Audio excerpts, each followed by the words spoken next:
নজর রাখবো পরবর্তী সংবাদে।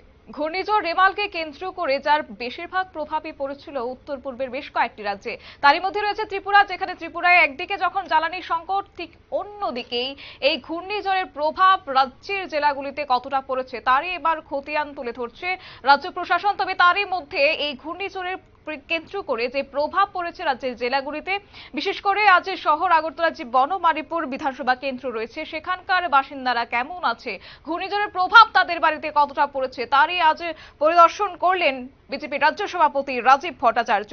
অর্থাৎ বনমালীপুর বিধানসভা কেন্দ্রে মানুষের দুঃখ কষ্ট কথা শুনতে বাড়ি বাড়ি বিজেপি রাজ্য সভাপতি রাজীব ভট্টাচার্য বৃহস্পতিবার মোটর স্ট্যান্ডের পূর্ব থানা রোড এলাকার রেমালের ফলে যে বৃষ্টি হয়েছে তাতে তারা কিরকম রয়েছেন তা খোঁজ খবর নিতে বাড়ি বাড়ি তিনি গেলেন। তবে কি বলছেন তিনি আজকের এই পরিদর্শনকে কেন্দ্র করে, শুনুন।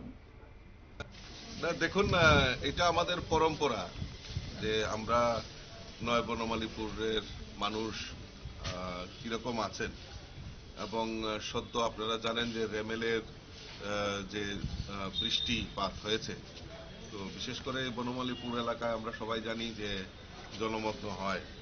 তো সেই কারণে এবং সরকার গত দুদিন আগে আপনারা দেখেছেন মাননীয় মেয়র কমিশনারকে নিয়ে এই বনমালীপুর এলাকা আমি ভিজিট করেছি, এবং যে জমাট জলের যে সমস্যা, আমাদের সরকার সদার্থক ভূমিকা নিয়ে সেগুলি দ্রুত নিরসনের জন্য পদক্ষেপ নিয়েছেন।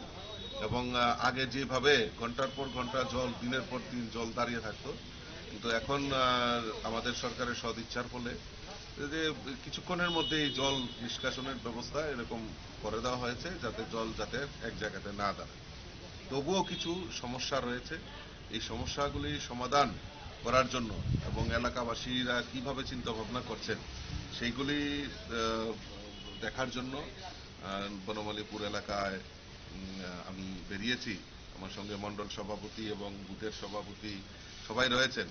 তো আমরা চাই মানুষের পাশে দাঁড়িয়ে মানুষকে যত পরিষেবা দেওয়া যায়, মানুষের পাশে থাকা যায়, সেই সংকল্প নিয়েই। কারণ আমরা ক্ষমতার জন্য রাজনীতি করি না। ভারতীয় জনতা পার্টির মূল উদ্দেশ্য হলো মানুষের জন্য কাজ করা, সমাজের জন্য কাজ করা, রাষ্ট্রের জন্য কাজ করা। তো সেই জিনিসটাকে পাথেয় করে আমরা সবসময় কাজ করি। তো কাজে এইটা আমাদের রুটিন ওয়ার্ক যে আমরা মানুষের পাশে দাঁড়িয়ে মানুষের সমস্যা শোনা এবং তা যাতে দ্রুত সমাধান হয় তার জন্য পদক্ষেপ। যে দেখা যাচ্ছে এই এলাকার বিধায়ক যিনি রয়েছেন তিনি বিরোধী বিধায়ক, তিনি কোনো বাড়ি ঘরে এই যে এত জল জমেছে কোনো দেখা যায়নি, সেই বিষয়ে আমি তো দেখিনি ওনাকে। এলাকাবাসীও বলছেন যদি আসলে একটু ঠান্ডা ঠান্ডা পেয়েছেন, এখন একটু বৃষ্টি গরম অতি তাপদাহ ছিল, তারপর আমাদের বৃষ্টি হয়েছে, কিছুটা ঠান্ডা পেয়েছেন, উনি এখন কুম্ভনিদ্রায় আছেন।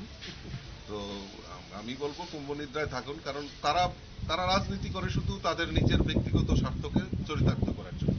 তাদের কাছে মানুষের পরিষেবা, মানুষের কাছে পাশে দাঁড়ানো এটা তাদের মূল বিষয়বস্তু না।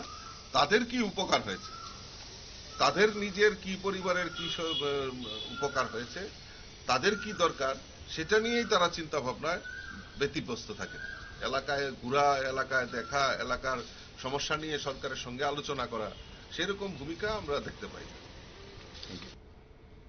আপনারা শুনলেন রাজীব ভট্টাচার্যের বক্তব্য। কার্যত রেমালের প্রভাবকে কেন্দ্র করে ক্ষতিগ্রস্ত এলাকাগুলি আজ পরিদর্শনে গিয়েছেন বিজেপি রাজ্য সভাপতি রাজীব ভট্টাচার্য, এবং তাকে কাছে পেয়ে এলাকার মানুষ একদিকে খুশি, কিন্তু অন্যদিকেই লক্ষ্য করা গেছে যে বিজেপি রাজ্য সভাপতি রাজীব ভট্টাচার্য এলাকার যে বিধায়ক রয়েছে তার প্রতি এক প্রকার ক্ষোভ উগরে দিয়েছেন। তিনি বলেছেন যে শীত ঘুমে আচ্ছন্ন রয়েছে সেই এলাকার বিধায়ক, এমনটাই তিনি বলেছেন। ঠিক অন্যদিকেই এলাকাবাসীর পাশে থাকার অঙ্গীকার আজ দিলেন বিজেপি রাজ্য সভাপতি রাজীব ভট্টাচার্য।